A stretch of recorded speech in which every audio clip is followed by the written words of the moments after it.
tu tonton sabar si pakatana oi anta sito yang antondo lanton tongki si kamali kale muri unapan penangku lasu desola kama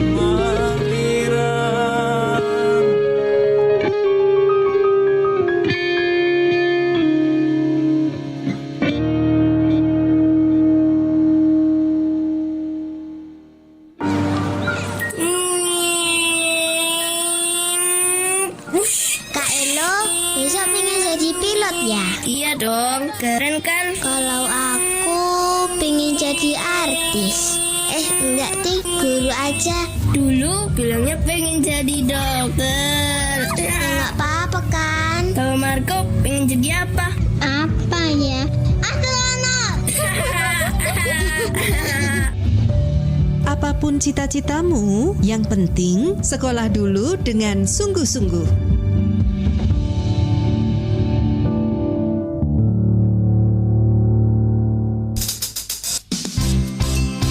Nusantara Pagi masih bersama Anda.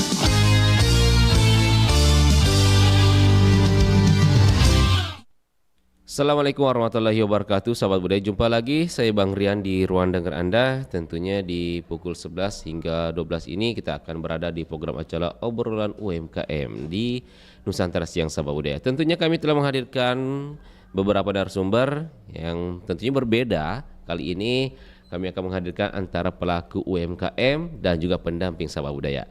Nah, tema kali ini yaitu sosialisasi produk halal dan pentingnya sertifikasi halal bagi pelaku usaha. Dan kita langsung saja perkenalkan dengan teman-teman kita dan sahabat budaya.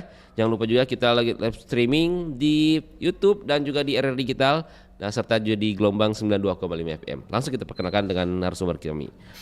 Assalamualaikum warahmatullahi wabarakatuh semua Pak, Ibu. Waalaikumsalam warahmatullahi wabarakatuh. Bisa agak maju sedikit dekat mic. Agak kurang ini suara seksinya Bapak Ibu ini. Siap. Iya. Ini kan sudah agak gagah cantik-cantik. Wah, suaranya kecil. Baik Pak, bagaimana kabarnya semua Ibu? Alhamdulillah. Alhamdulillah. Bagaimana perjalanan ke kantor RRI tadi? Perjalanannya agak kendala atau bagaimana? Lancar. Lancar. Ya. Ibu sendiri Terkenal dengan apa Bu? apa ya? Yang sweeping. Oh, sweeping. Betul. Karena kebetulan memang lagi ada program sweeping. Iya. Tapi aman ya Bu, lengkap ya. Alhamdulillah. Iya, baik. Pak, Ibu ini sekaitan dengan sosialisasi produk halal dan pentingnya sertifikasi halal bagi pelaku UMKM. Nah, mungkin saya memperkenalkan dulu dengan Ibu, mungkin bisa diperkenalkan namanya di udara. Mungkin sahabat budaya ingin tahu Ibu siapa, selaku siapa. Silakan Bu. Assalamualaikum warahmatullahi wabarakatuh. Waalaikumsalam warahmatullahi wabarakatuh. Saya Arni Arsad, pelaku UMKM. Iya, pelaku UMKM itu di bidang apa itu Bu? Di bidang kuliner, kue kering dan banyak lagi macam. Banyak lagi. Termasuk minuman ada juga Bu? Minuman ada. Oh ya. Enaknya saya panggil Ibu siapa ini? Arni aja. Arni atau kakak, masih muda ya? Masih muda ya Pak ya? Nah Bapak sendiri nih bisa diperkenalkan namanya siapa dan posisinya sebagai apa tuh siapa Pak, silakan. Iya, terima kasih. Saya Saharudin. Iya. Kebetulan saya salah satu pendamping proses produk halal atau biasa dikatakan P3H, Edukasi Wakaf Indonesia atau P3H EWI. Kebetulan kemarin kami sudah melakukan kegiatan pendampingan beberapa pelaku usaha terkait dengan produk halal. Kemudian aktivitas saya yang lain selain di situ, saya adalah sekretaris UKM IKM Nusantara Provinsi Sulawesi Selatan. Oh, sekretaris juga. Berarti Bapak pengusaha juga ya?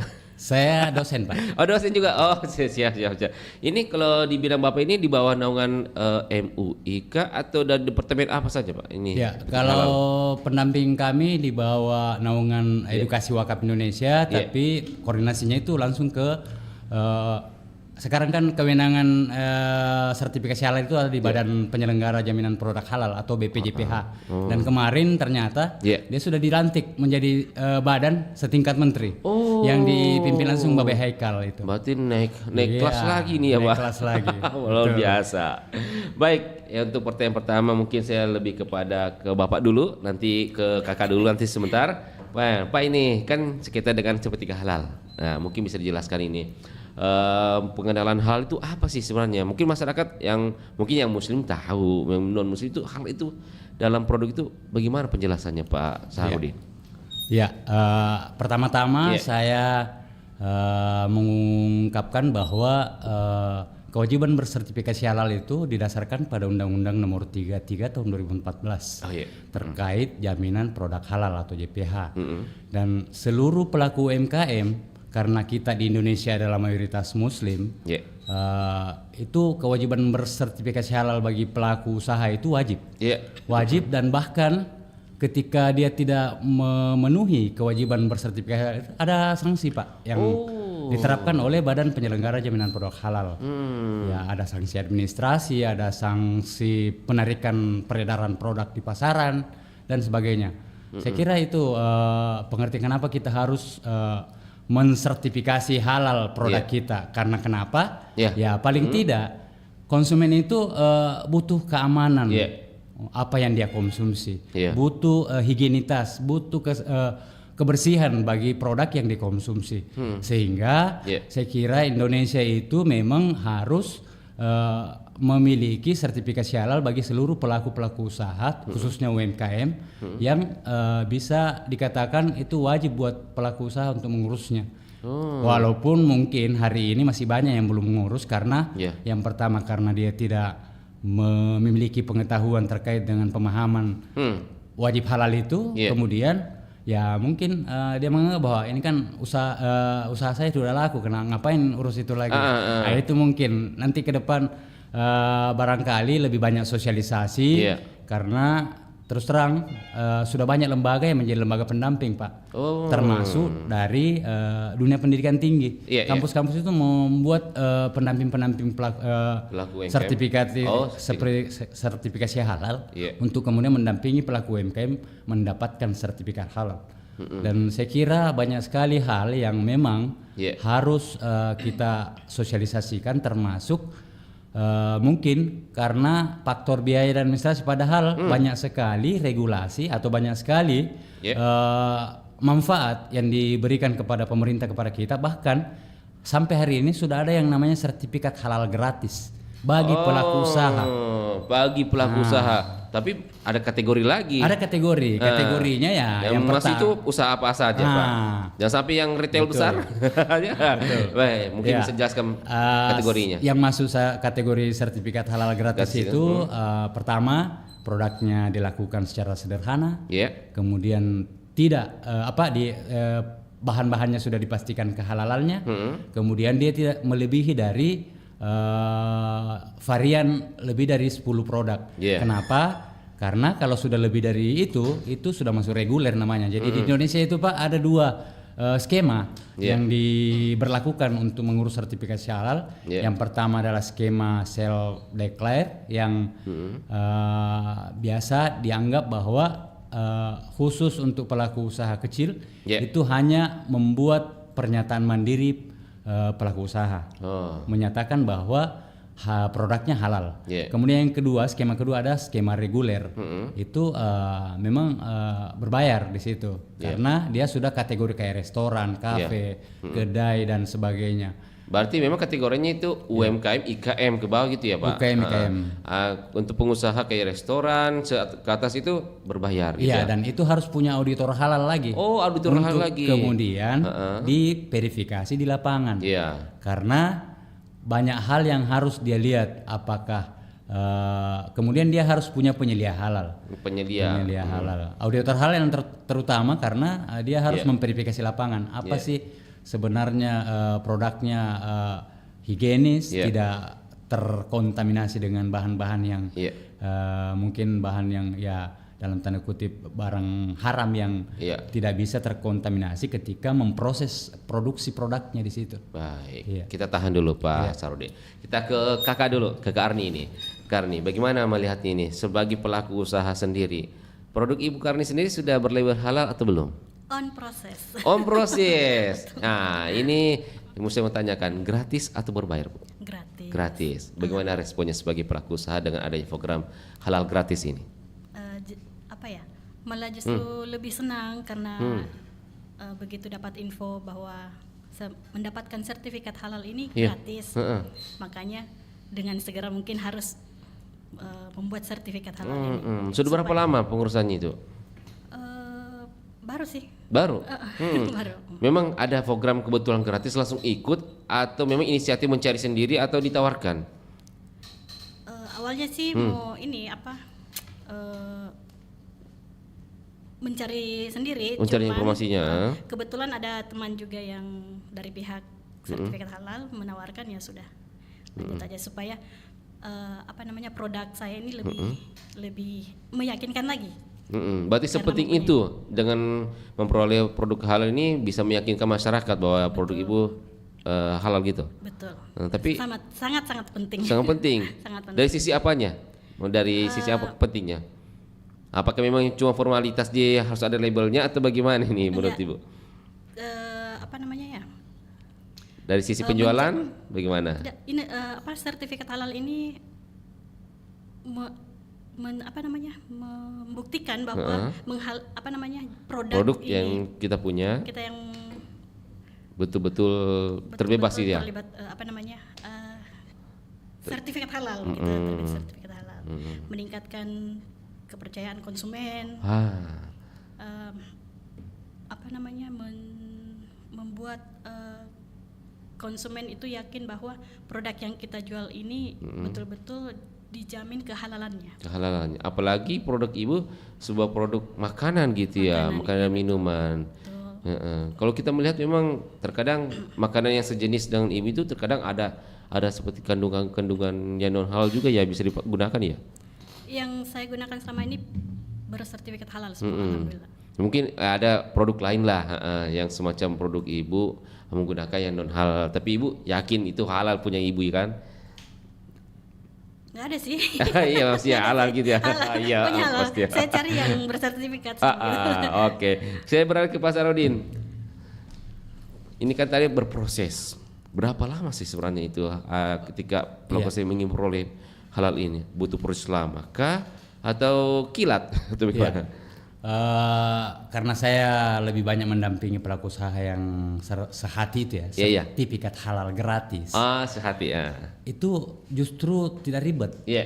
Lebih cepat pengurusannya karena di situ ada pendamping, ada proses verifikasi validasi yang dilakukan oleh pendamping terkait dengan pernyataan pelaku usaha, bahan dan proses produksinya.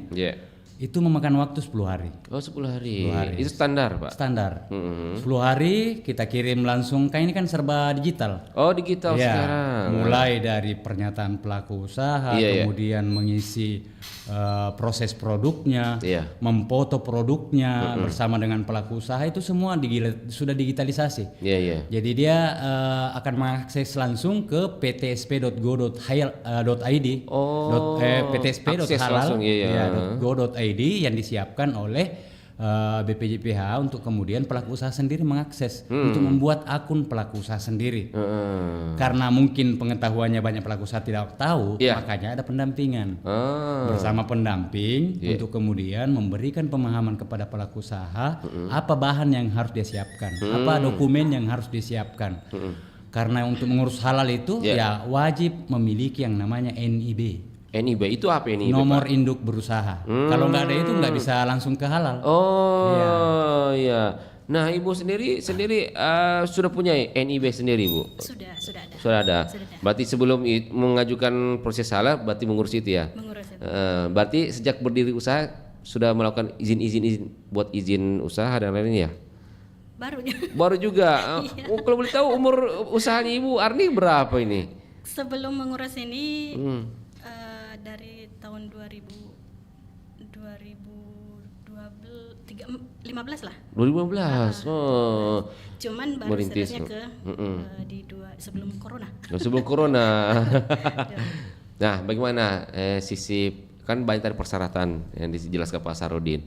Menurut Ibu sebagai pelaku usaha ini termasuk ribet untuk mengurus berkas-berkas untuk mengajukan halal atau bagaimana menurut Ibu? Apakah ribet, sulit? Dibilang ribet, dibilang ini juga tidak, cuman itulah gunanya ada pendamping. Didampingi sama pelaku sertifikat halal begitu. Dari sisi apanya tadi sempat Ibu ada ribet itu di sisi apanya? Di sistem digital kan ada beberapa yang belum bagian-bagian kita paham. harus diisi gitu. Isi yang mana ini, kodenya yang mana begitu. Selama itu pengisian memang agak sulit dalam mengurus berkas-berkasnya gitu yang diperlukan. Data sulit juga? Tidak, kalau soal berkasnya enggak. Terlalu sulit lah gitu lah. Nah, Pak Sarudin, apa sih mungkin bisa digarisbawahi semanfaat bagaimana sih? Kenapa harus produk ini harus punya halal sekali? Ya. Apakah kan banyak produk-produk lain tidak memiliki produk halal, tapi ya orang yakin bahwa ini aman. Sebagaimana pentingnya sih halal ini? Ya. Ya, kalau saya sih mungkin karena saya pendamping ya, tapi semua pasti akan saya kasih edukasi bahwa halal itu penting bagi pelaku usaha. Kenapa? Yang pertama, ketika kita membandingkan yang memiliki sertifikasi halal dan yang tidak, yang pertama adalah peningkatan daya saing. Peningkatan daya saing itu karena Indonesia memiliki konsumen yang mayoritas Islam. Nah, maka dari itu peningkatan penjualannya itu pasti akan meningkat karena kecenderungan konsumen kita itu selalu melihat bersih ndak produk ini, aman ndak dikonsumsi ini produk. Kalau tidak ada label halal, dia pasti akan bertanya-tanya, jangan sampai, ya kan? Nah, tapi kalau ada sertifikat halal atau label halal yang tertempel di produk itu atau di kemasan itu pasti akan meningkatkan daya saing dan itu bahkan bisa merambah ke pasar selain lokal, itu bisa merambah ke pasar internasional. Karena utamanya di Timur Tengah misalnya ya. Itu kan mayoritas Islam, kemudian Asia Tenggara dan sebagainya. Dan saya kira gitu ya. Akses pasar lebih luas untuk kemudian menjangkau konsumen yang ada di luar sana. Kemudian yang ketiga terkait dengan bagaimana kepercayaan konsumen buat produk yang kita jual. Karena ketika ada label halal dan yang tidak, pasti kepercayaan konsumen lebih berbeda dari apa yang kita jual. Kalau ada halal berarti itu sudah melalui proses. Prosesnya itu tidak gampang karena dia sudah melalui ketetapan halal melalui komite fatwa. Komite fatwa itu akan mensidangkan proses bahan apa yang dipakai, apakah halal semua yang dipakai. Karena kan ada juga bahan yang dihalalkan ada yang tidak diragukan. Non halal dihalalkan, berarti takarannya gitu ya? Ya, maksud saya tidak semua bahan itu harus bersertifikasi halal. Contoh misalnya bahan nabati. Itu kan betul. Kandungan anunya betul. Sedikit ya. Bagaimana itu, Pak? Itu kan sebenarnya ada di kalau kita memilih bahan yang ada di ptsp.halal.go.id, itu ada input bahan di situ. Ketika misalnya kita menggunakan anggaplah keripik ubi, ubinya itu tidak perlu cari yang ubi yang bersertifikat halal karena dia kan masuk di bahan nabati misalnya. Itu kan tumbuh-tumbuhan, buah-buahan yang memang prosesnya alami yang tidak perlu memerlukan sertifikasi halal kecuali sudah proses. Termasuk yang kadang juga ada obat-obatan yang memang memerlukan bahan yang katakanlah dari bahan hewan yang betul. B1 itu bisa digunakan tapi tergantung lagi fatwa apakah bisa dikategorikan halal atau tidak. Contoh saja misalnya itu kayak daging sembelihan. Daging sembelihan itu harus bersertifikasi halal.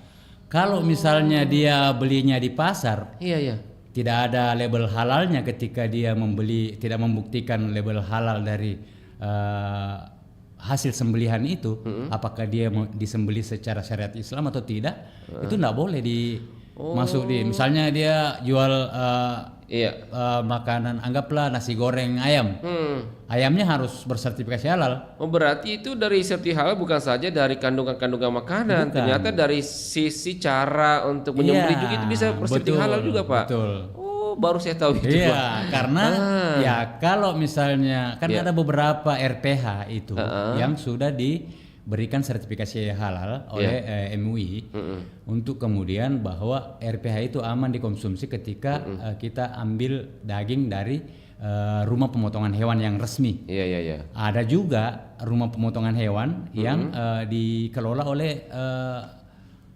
pengusaha yang mungkin dia sudah dia sudah mengurus sertifikat halalnya. Dan ada juga yang belum, ada juga yang tidak. Maka dari itu ketika pelaku usaha menjual daging dan semacamnya, itu harus betul-betul memiliki sertifikasi halal yang sudah memastikan bahwa penyembelihan hewan yang dia beli itu sudah sesuai dengan standar syariat Islam yang disyaratkan oleh Majelis Ulama.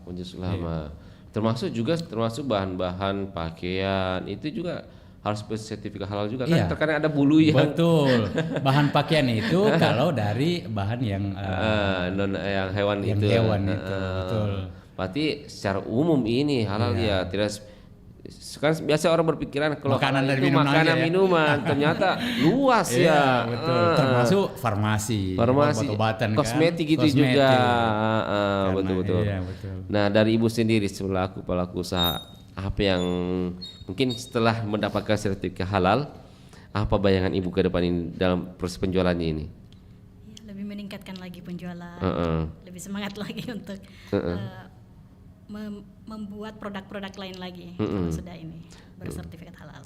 Setelah melakukan proses pengajuan halal, Bu, adakah tim dari pendamping turun melakukan cek langsung cara proses pembuatan Ibu, apakah memang kandungan ini halalkah atau bagaimana? Itu ada langsung.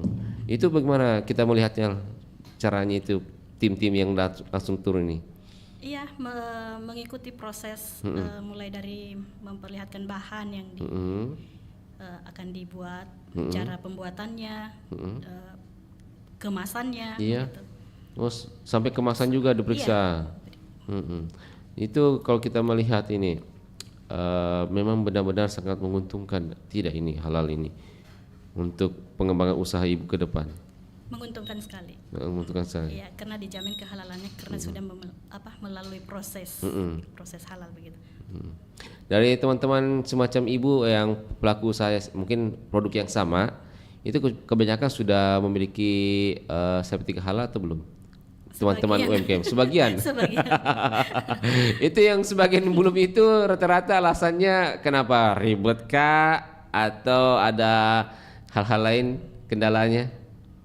Paling jawabannya kita kan di sini dominan Islam. Oh gitu ya. Kalau memang dibutuhkan nantilah kalau di rumah gitu. Oke, siap. Pak Sarudin, ini kan manusia kan namanya hilaf, kadang hilaf. Karena juga ada nakal.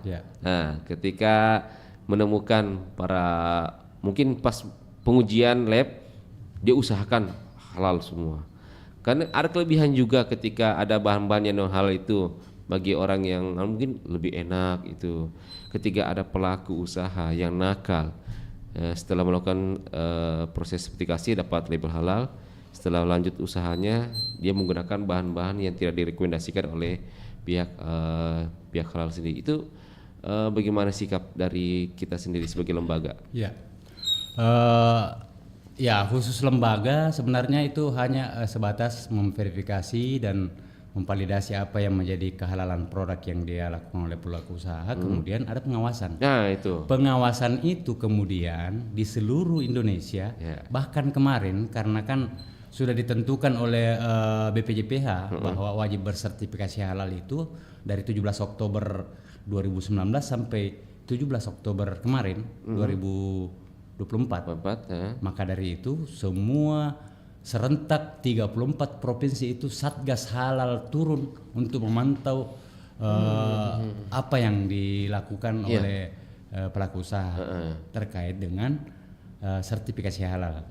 Nah, maka dari itu saya kira pengawasan itu sangat ketat karena di setiap kabupaten kota itu ada Satgas Halal melalui kementerian atau melalui Departemen Agama di kabupaten kota. Dan itu sudah dibentuk semua Satgas Halalnya.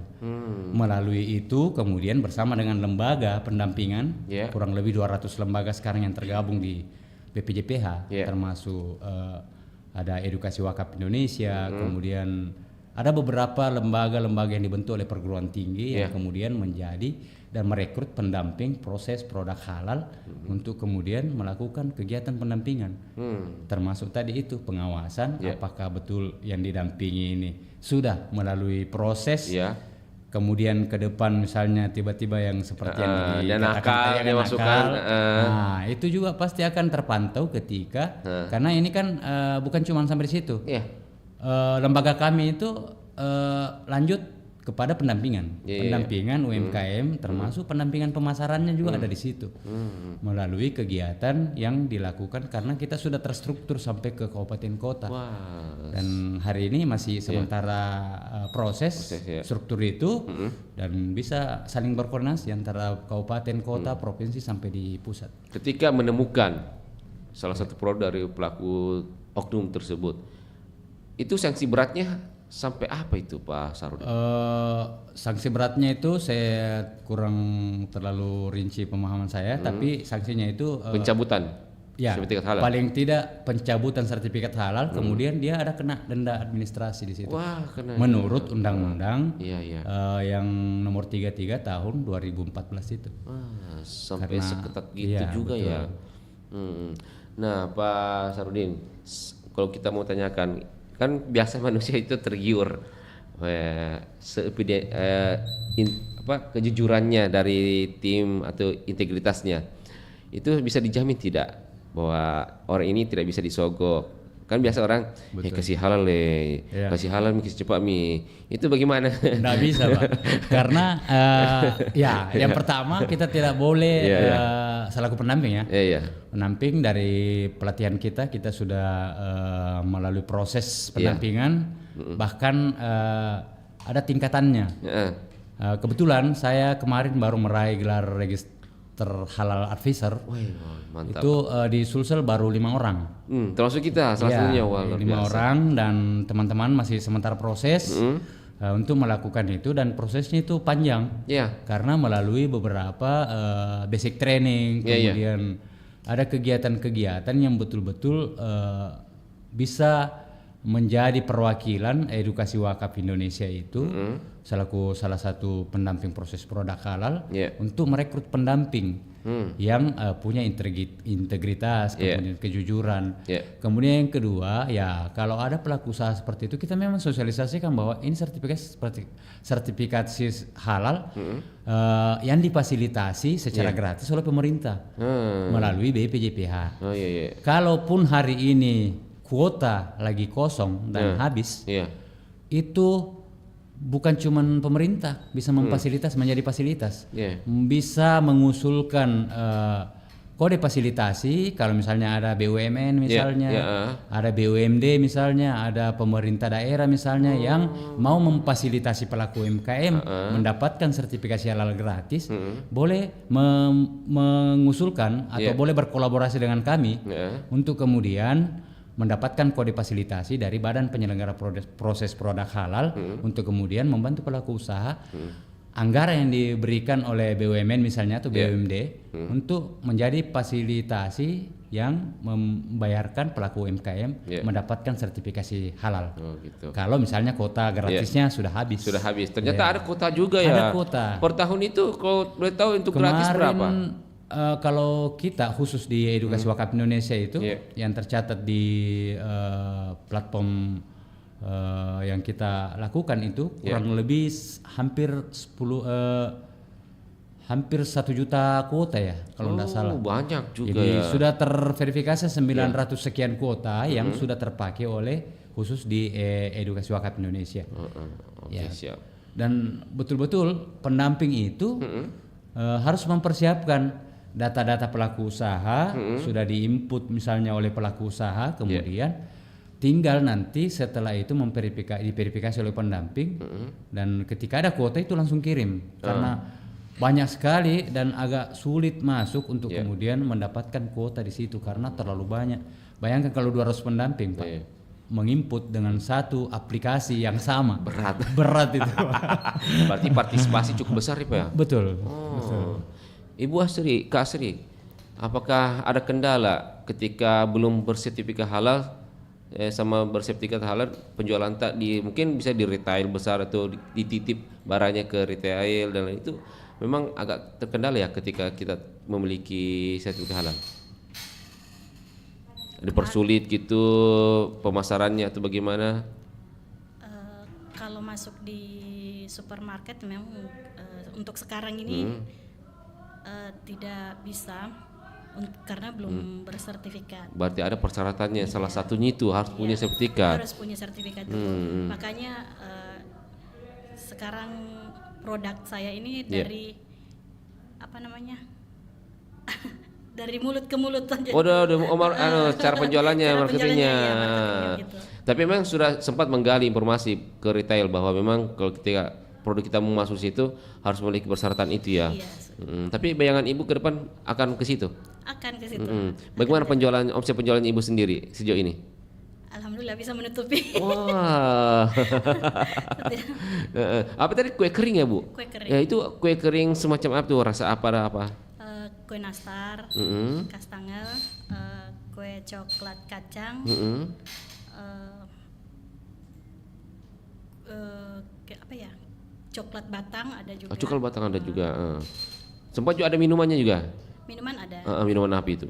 Minumannya itu es cincau, cappuccino, es cincau Milo begitu. Iya. Rata-rata best sellernya itu apa produknya? Yang best seller yang banyak orang minati produk Ibu sendiri? Kalau dari kue keringnya itu yang ini nastar ya. Nastar. Kalau minumannya di cincau cappuccino. Dari produk Ibu sendiri memang ada juga menggunakan bahan kayak Bapak tadi nabati gitu ya? Air mineral kayaknya. Oh mineral gitu. Oke siap. Tapi tempat usaha Ibu di mana?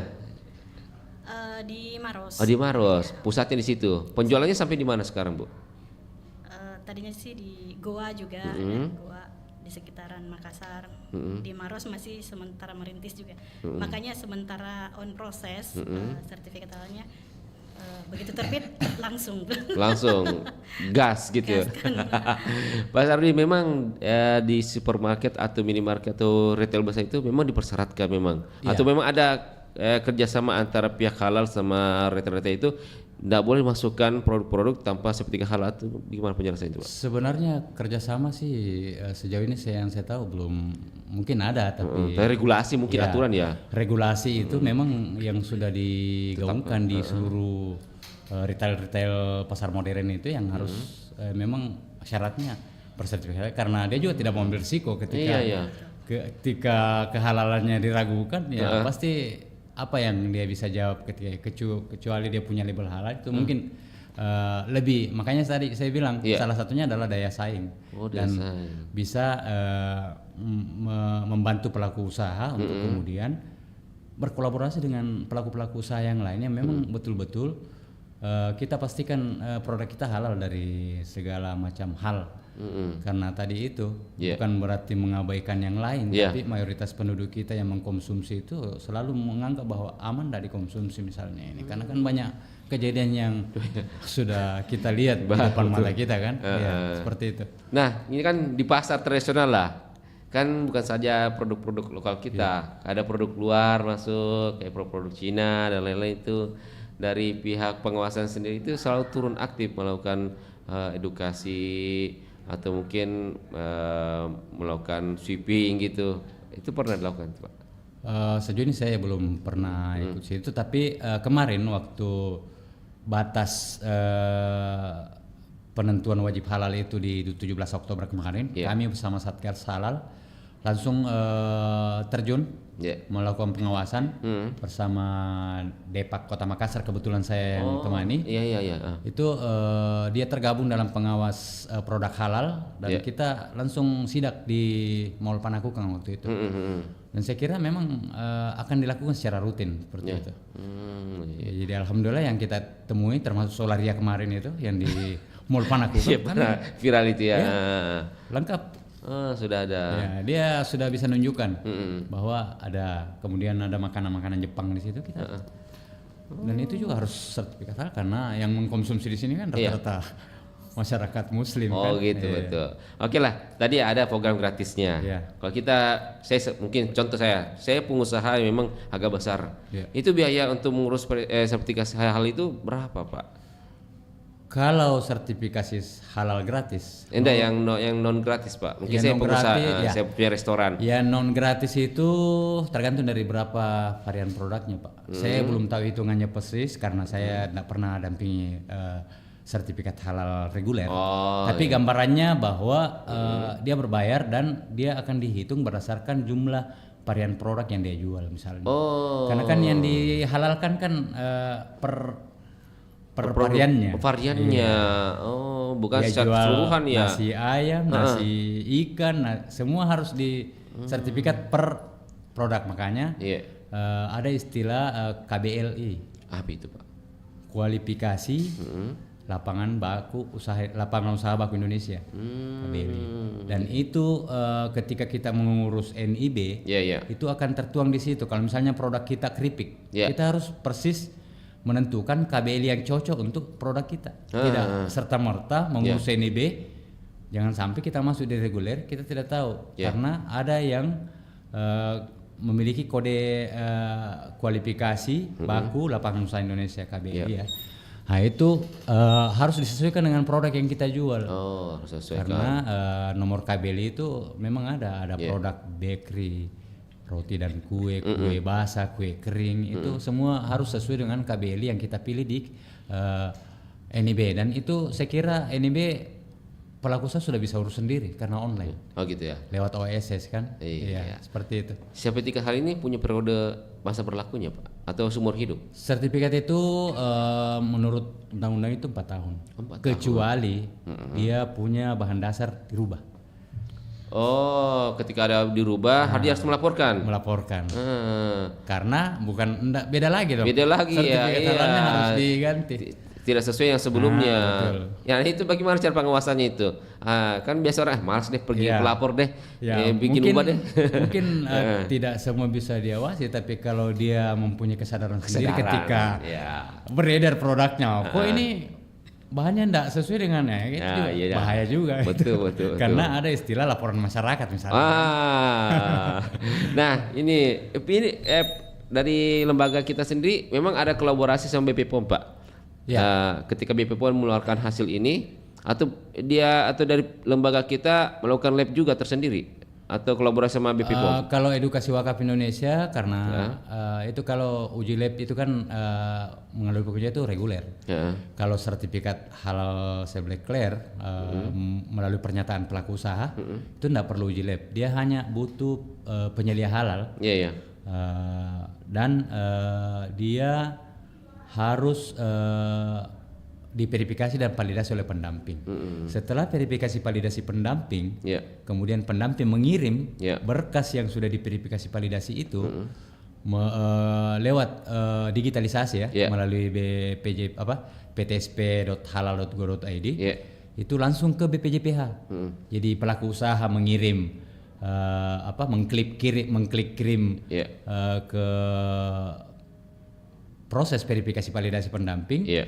Perpal juga setelah memeriksa hasil verifikasi validasi mengirim juga langsung ke Badan Penyelenggara Jaminan Produk Halal BPJPH. Kalau itu sudah diverifikasi secara administrasi oleh BPJPH, itu akan diterbitkannya namanya STTD, Surat Tanda Terima Dokumen. Itu terlihat di dashboard. Dashboard di ptsp.halal.go.id. Setelah itu BPJPH menerbitkan STTD, kemudian dikirimlah ke Komite Fatwa. Dan itu juga secara digitalisasi. Komite Fatwa kemudian kalau tidak ada hal yang diragukan di situ mengenai proses produk halalnya dan bahan-bahannya, itu Komite Fatwa akan melakukan sidang fatwa.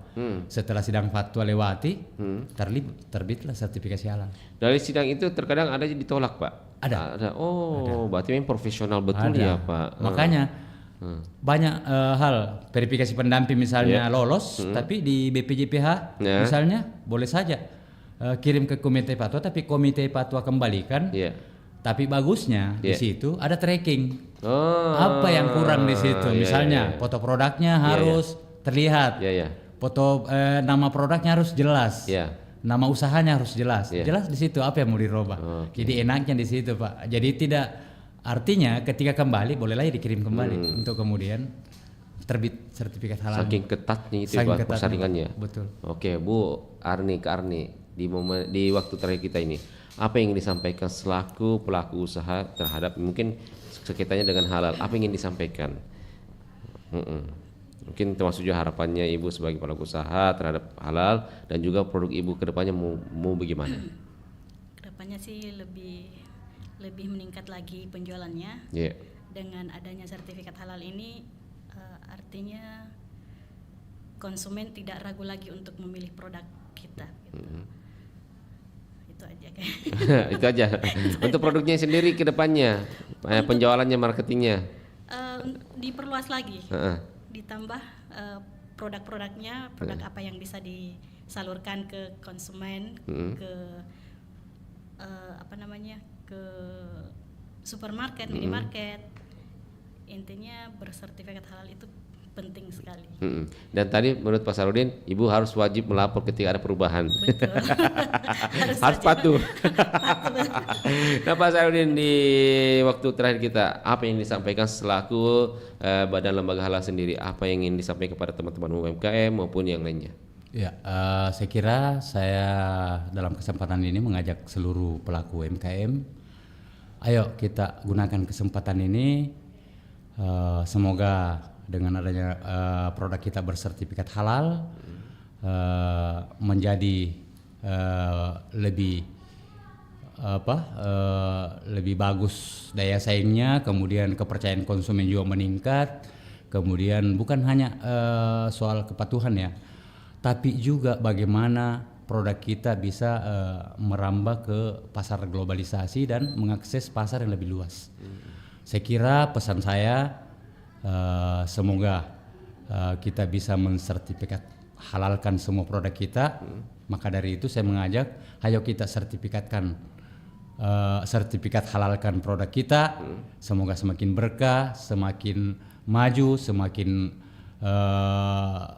berkah, semakin ikhlas.